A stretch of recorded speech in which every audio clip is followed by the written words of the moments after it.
Hi friends, welcome back to another monthly wrap up. I watched 21 films this month and somehow that does not seem like a lot to me. I'm not sure about you and what your average is, but usually mine's a lot higher. But that is because I watch a lot of TV as well, so I have a bunch of recommendations. But first, how do I watch all of these movies? How do I find them all? How do I source them all? Well, it's thanks to today's sponsor, which is Surfshark. Surfshark is a VPN, which stands for Virtual Private Network. Not only do they protect your identity and encrypt all of your data online, they also can unlock geo-blocked content. So say if there was something that was only streaming in England, all I have to do is type in the location and all of a sudden, it's available to me. Surfshark is incredibly good value. I really recommend checking it out just to see because it might surprise you. And it's also got a 30-day risk-free money-back guarantee. So if you don't like it, if you're not happy with the product, you can get your money back, no questions asked. Why not try it out today? You have nothing to lose. And if you use my code SPOOKY, you'll get 83% off and 3 months extra for 3. That's 83%. Give it a go. The link is down below in the description. And of course, use my code SPOOKY. Thank you so much to Surfshark for sponsoring videos and supporting creators like me. Let's start with the movies. Okay, I'm using the app Letterboxd as well. A lot of people ask me that. The first film I watched this month, I actually did a review on. NS Main, I totally forgot how to pronounce it for a second. This is an experimental horror, which I've heard just honestly polar opposite opinions on. I did a whole review on it. It's just like this beautiful looking film that has a haunting vibe. I didn't exactly enjoy it, but if you are into films like Skinamarink and We're All Going to the World's Fair, this is something you might like that might pique your interest. But it is quite a slow one. Another good one is The Outwaters. Yeah, it's got that kind of vibe, but I have a whole review on it if you want to check that out. I just wasn't a huge fan. The next film I watched, I'm really excited to talk to you guys about, was Dead Hot, Season of the Witch. This is Vanessa Hudgens, and I didn't know who the other chick was. I believe she's a musical artist. She's Australian. They go on their little documentary. It's like, it felt like it was meant to be a TV show, but it was just a one-part documentary. It's about them coming to terms with things. They're not too personal, but they kind of delve into some things that have happened in their past and why it's like brought them to spirituality and especially into the idea of becoming a witch as more of a religious kind of spiritual route. And then in the middle of that, they go ghost hunting. So it's not really like on track with explaining anything. Interesting, Vanessa Hudgens does talk a bit about like trauma in her relationships and how she's just becoming herself and owning herself, how she's kind of pushed back this, like her ideas and spiritual beliefs for ages because of the way, she was a Disney kid, the way she was represented or had to be seen. But then they make it all about ghost hunting and like other victims of crimes, violent incidences in houses and how they're like putting on TV. So I didn't really understand what the point was. But on top of that is a layer where it was kind of, I felt like it was trying to do a lighthearted kind of like simple life vibe between them. They're really like silly and playful, like the two girls, and they're it's just a very weird energy, the way that they edited them. It made them look a little bit aloof, and I don't think it was as funny as it probably seemed to them. You know when someone's doing like a personal joke, it didn't vibe. It was a very interesting watch. I'm really glad I watched it. It was kind of a little bit cringy, and I don't mind watching that material, so I just thought that was really interesting. It's on Tubi if you want to check it out. I then watched The Tank. This is a very wish-washy film that I wanted to really like, but spoiler alert, there's something in the tank. I don't know why it was called The Tank, to be honest, but it's kind of like a creature feature where someone inherits old property and they, like a family move there, and then they realize why it's been abandoned and the history about it. It was fine, but there was nothing special about it, and it felt like it gave it so much history and then no real payoff. But also I feel like it relied heavily on flashbacks, and it just felt a little bit lazy in that regard. Probably wouldn't recommend it to you guys. I then watched The Artifice Girl, which I would highly recommend to you guys. I did a Patreon-only review on it. It's an indie horror. Well, it's an indie sci-fi. I would say like in the same vein as like Black Mirror. It's about AI and using AI as like a bot to get predators online. And I don't want to ruin anything else, but it goes beyond that. And it's a really interesting, like, philosophical kind of question, and it's posed in just a really great way. And because it's indie, like, they didn't do too much, but what they did, they, like, how they utilized their budget, they did really well. And I just think it's a really smart and fun movie. I mean, maybe not fun, it's quite dark, but really interesting to think about. And so I would really recommend it to you guys. I then watched From Black. This is one of those films that have just been, like, hanging around. I think maybe I talked about it 2 months ago. And maybe it was last month on Shudder. It has Anna Camp, who's from Pitch Perfect. And I feel like we've seen this storyline again and again and again. But it's a mother who's been crushed by guilt. I shouldn't laugh, but it's just like, it's so, of course, like we keep getting the same storyline. She has to decide whether she's going to partake in a ritual to right her wrongs. I mean, I think the special effects are kind of cool, but yeah, it didn't do it for me. And there's a lot of other films I don't want to mention, but there are other films that are exactly this plot line. If you're thinking of it, that's definitely it. So yeah, I'd probably steer clear of that. What you can see from here. Oh my God, I remember this film. I went to the cinema to watch this. It was for the German fest. Oh, I wanted to like this film so much, and it was just not for me. So basically, this is a fantasy drama, and it's about a girl. What is it about? It's a very good question. Well, it's about a girl who lives in this town with all these oddballs. It started off like really quirky and really cute, and then it talks about how someone in her town has premonitions that someone's gonna die, and every time they have these premonitions about this zebra kind of character, then or like dream about it, then someone in their village dies. So you're kind of waiting to see who it is. But then it completely transforms into a completely other storyline, and it's a very strange film that really tries to tug on your heartstrings, but it doesn't really make much sense, and I'm not really sure the point of it. I don't know how else to explain it. I thought it was going to be so cute and fun, and I was left really disappointed by the direction it went in, so I would not recommend that at all. Perfect Blue. We actually watched Perfect Blue and The Fan for Does This Offend You, the stream I do with Nightmare Maven. Perfect Blue, I watch this every year. I think this time I ranked it like half a thing lower. I normally give it a 4. Absolutely love it. It is this beautiful anime that is from a book. And the book actually, when I was talking to Vicky, Nightmare Maven, she read the book, and the book's completely different, which I had no idea about. And a lot of people credit this to inspiring Black Swan, which it did, but it's a bit of a different storyline. It's about a girl who is, well, she's a pop idol, and she's transferring into being an actress and losing herself and her identity in that. It's kind of like a fever dream, and it's done just really well, especially with the graphics and the way it's animated. It makes so much sense being an anime, but interesting, when it was in pre-production, it was actually meant to be a live action film. So anyway, if you haven't seen Perfect Blue, I'm sure you've heard about it a bunch. This is your push to go watch it. It is very much worth your time. I watched The Fan, which is, if you're gonna look for this, look for Der Fan, because this is a German film, and there was another film called The Fan that came out the same year. This is another fever dream. So the stream we did was on stalking, fandom, stan, stalking, and this is such a crazy movie. I'd say it's kind of like a body horror in a way, about a girl who's obsessed with this famous pop star that she'll go to any length to kind of meet him, but it's not what you think. I don't know how to explain it. It's a very strange, very strange, surreal film. Like, it changes into like a surrealist kind of film. I would recommend it though. I really enjoy that film. I think it's really cool. I then watched Love Again. I went and saw this at the cinema. I saw the local premiere.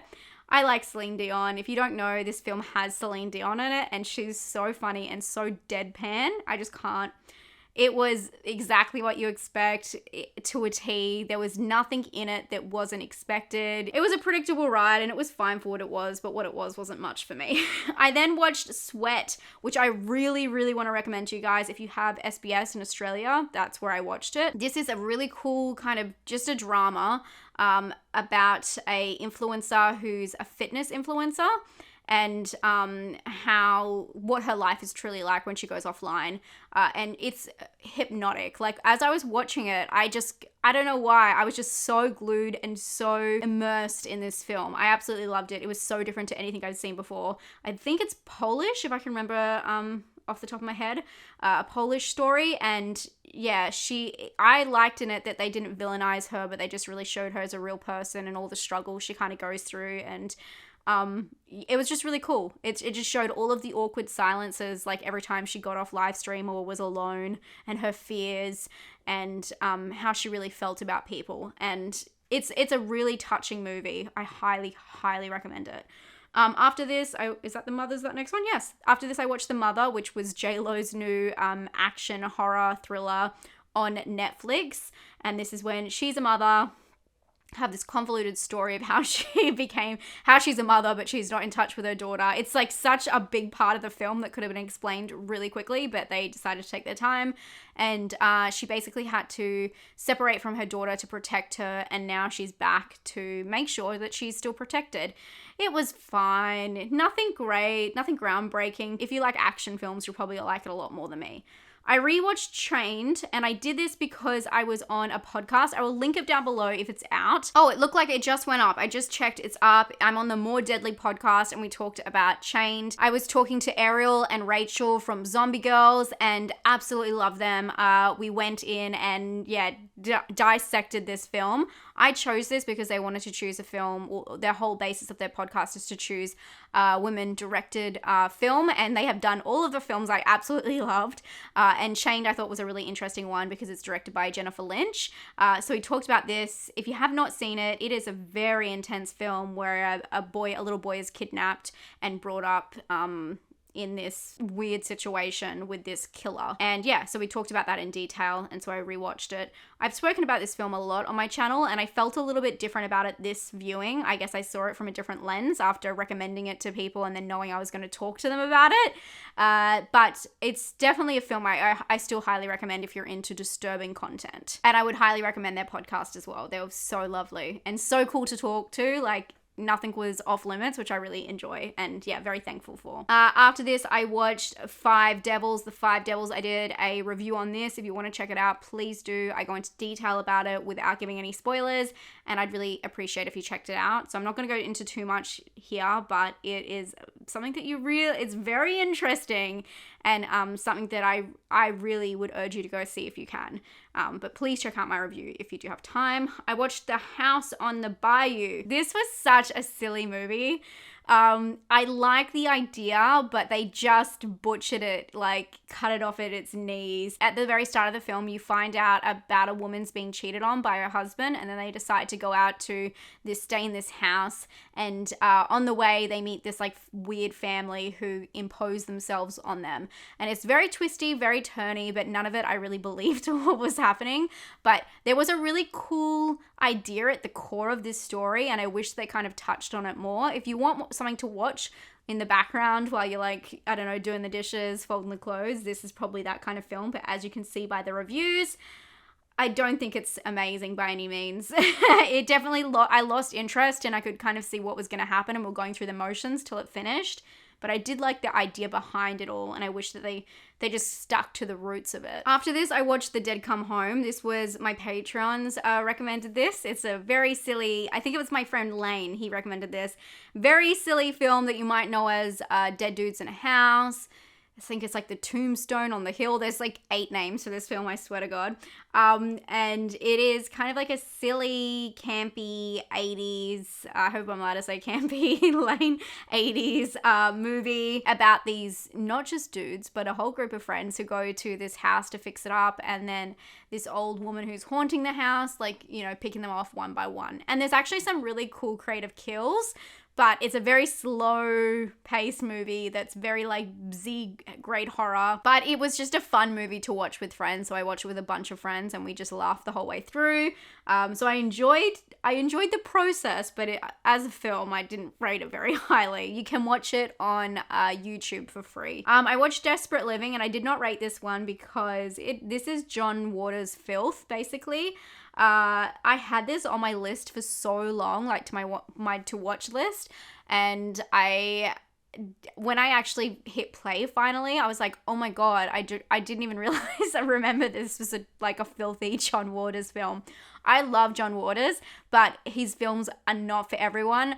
In fact, they're probably for like 5% of people, and this was a really hard one to get through. This is basically just meant to be living off the idea, or it's meant to be the idea of, how do I explain this?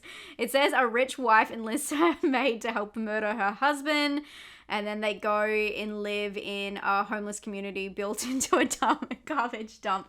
There's a queen, and it's all about like the uprising of the poor, and then there's a lot of sex and horniness and humping and all that stuff. It's John Waters. It's pure over the top filth. Yeah, it was a lot. And some of the actors were so good in this. There was a girl, I don't know what her name was, but she played this incredible character, and everyone was it's just so John Waters. John Waters creates experiences, not really films. And I enjoyed it for what it was, but I cannot rank that. I cannot rate that. But I like the idea. He always has like a weird sentiment behind it, and then it's just like strung together by all of these like horny scenes. Anyway, after that I watched, I'm so sorry.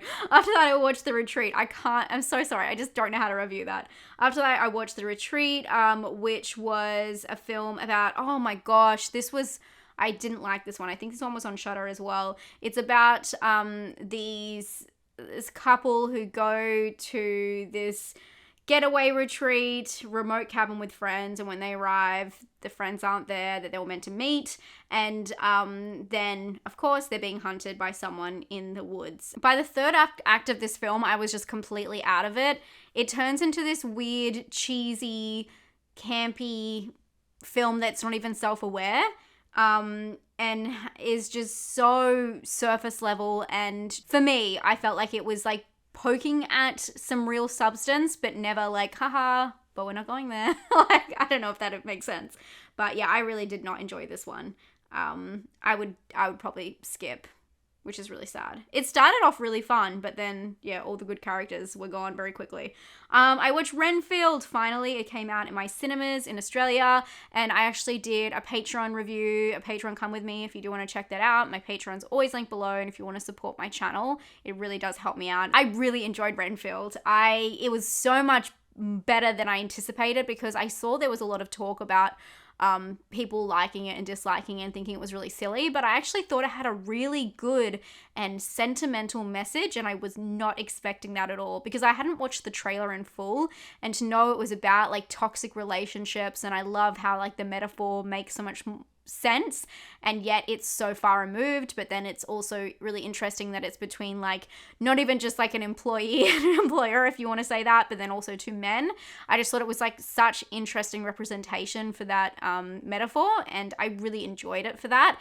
And also Nicolas Cage was so good that it just felt right seeing him as Dracula. Honestly, I just really, really enjoyed it, and a lot more than I thought. I think I gave it like a 7 out of 10. I felt like a lot of it was really rushed, which is the one thing that I didn't love about it. I felt like a lot of it was rushed, but I would love to see a prequel and a sequel, because I just love what they did with the characters, and I felt like there was so much more to be had. I needed like 20 minutes longer, but yeah, I really enjoyed it. I enjoyed it a lot more than I thought I would. I then watched Sick of Myself, and this film, guys, you need to check out this film. This is a Norwegian, like, quirky ass drama that I just could not believe what was happening. Basically, it follows this woman who's in this relationship with her partner who's like an artist, and they are just both coming up for air. They're struggling and squirming, trying to get attention, and they're attention seeking like narcissists, and it's like how far she would go to get attention is basically the storyline, and it's so bizarre to watch it unravel, and it goes all the way, and then sometimes you're not sure if what's happening is real or in her head, and it's like, it's such an interesting concept, and I really love how they pushed it, and the main actress is phenomenal. Highly recommend this one. It's one of the better films I've seen this year. I really, really enjoyed it. Highly recommended. And then I watched this really interesting film. I think it was coming up when I was doing research. I did a video not too long ago talking about underrated films from like the 2010s. And this film kept coming up, and I was like, I've never seen this. It's called The Transfiguration. And honestly, watch this film. It's about a boy who is obsessed with vampires, and he has this just a really rough life, and he meets this girl, and this girl quickly realizes that he's not all there. And as their relationship kind of, I guess, progresses, he starts like acting on these urges about his obsession with vampires. And it's so funny. They talk about Twilight and stuff between them, and he's all like, I would never read Twilight, but I love Let the Right One In. It's a really interesting concept, and the acting is just phenomenal, and it's just like this weird, it's just a very strange vibe, and I enjoyed it for that. It felt very original and very special. So I do really, really recommend checking this one out. You can see a lot of people rating it high. So definitely check that one out, because that's a hidden gem for sure. And then recently I watched Southbound. This is a rewatch. I did this with my patrons again. It was our friend Mike's pick, anthology horror movie that I've seen several times before. I think maybe like 3 or 4 times. I've definitely seen it at a hangout before too. And every time I forget what's going to happen in this film, I swear to God, every time I forget what's happening, and at the end it gets explained to me again, and I'm like, oh, that's right. So for me, it's one of those films that I'm so quick to forget, that really hasn't sunk in for me. But I'd be really interested to hear what your favorite anthology films are down below, if you have any. For me, Southbound is a film I do recommend watching once, and then also, if you don't understand it, look up the explanation, because it makes so much sense. But for me, I want to like it, but every time I watch it, it's kind of like, okay. Like the idea of it is cooler than the execution, but I enjoyed watching it with friends. Now let's talk about TV, because I have a lot of explaining to do. Okay, first thing I watched is the Murdoch Murders, A Southern Scandal, and this was on Netflix. This is just like a 3-part documentary series. I'd say it's more like a movie, but it is technically like a mini series. I think that this is a good one for anyone who's into true crime. It's short, it's sharp, it's shocking, and yeah, I can you say enjoyed it? I don't know if I enjoyed it per se, but I think it's a very interesting twisted tale about this rich family who seem to be getting away with a lot, and then as a intense, horrific incident unravels, you realize how many times in the past this family would have gotten away with similar things and how they are moving forward. It's really sad, and it's just a very interesting case, because I hadn't heard of it at all. So I do recommend it to anyone who likes true crime. It's only 3 episodes. It's really quick watch. I watched it when I was gardening, actually, and it's just horrific. So yes, recommend to true crime fans. I then watched Missing, Dead or Alive. This is another one that's on Netflix. It's a 4-part series. The structure for this one is very strange. I watched it all in one go though, but it's really edited very strangely, because basically you're following one person who's gone into the Department of the Missing People, and she works for law enforcement as is, but she's moved into missing persons unit, and it's kind of following through her lens and her figuring out if this is something that she wants to stay with, because it is obviously a really intense job. What's really strange is they look for someone and they go through the case in each episode, and then the start of the next episode they find them at the very start. It's kind of like the reveal, and it's so strange that they wouldn't have the searching and the getting desperate and then finally the payoff and the reveal and then go to a new episode. Instead, for some reason, they really rush it and go, oh, by the way, we found this person from the last episode at the start of every episode, or they explain what happened. And honestly, that structure just put a huge dampen on the show. It could have been something really good, and I don't know if they were trying to have a cliffhanger so you were excited to watch the next one, but having the characters as they were, like the main investigator, I think you would have kept watching anyway, because you were excited to have that that feeling again when you find out what happens, instead of it just ending on a downer. It was really weird. But yeah, I still found it interesting, but I just thought the structure was very strange. I started and finished the Apple TV show, the Jennifer Gardner one, The Last Thing He Said to Me, which is based on a book. It's kind of like a Reese Witherspoon produced, that kind of thing. Except I do really like some of the ones she chooses, Big Little Lies and things like that, Little Fires. But this one, no. It's so just like nothing. There's nothing to it. Basically, it's about a woman whose husband gets involved in a scandal at work, and he just takes off and he leaves her with like her stepdaughter, I guess, like his daughter biologically, but she hasn't really accepted her, and they go through and try and figure out where he is together and uncover all these secrets in his past. And I get it, but it was very obvious where it was going, like in episode 2. I think there was 7 episodes. It just kept going. I was like, wrap it up. It could have been a movie for sure. I would not recommend spending your time watching that. Not worth it. In saying all of that, in the act of transparency, I've left this to the very end of the video. So everyone who's already annoyed by me is not watching. I've been putting myself through a little experiment. Not only have I started watching Grey's Anatomy for the first time my whole life, oh my God, I hate it. I absolutely hate it, and I don't know. So I started watching it with, I'll get to the other one, but firstly, yes, Grey's Anatomy. I started watching it with my husband. He's watched like the first season before. I'd never seen anything. I hate Meredith Grey. I can't stand her.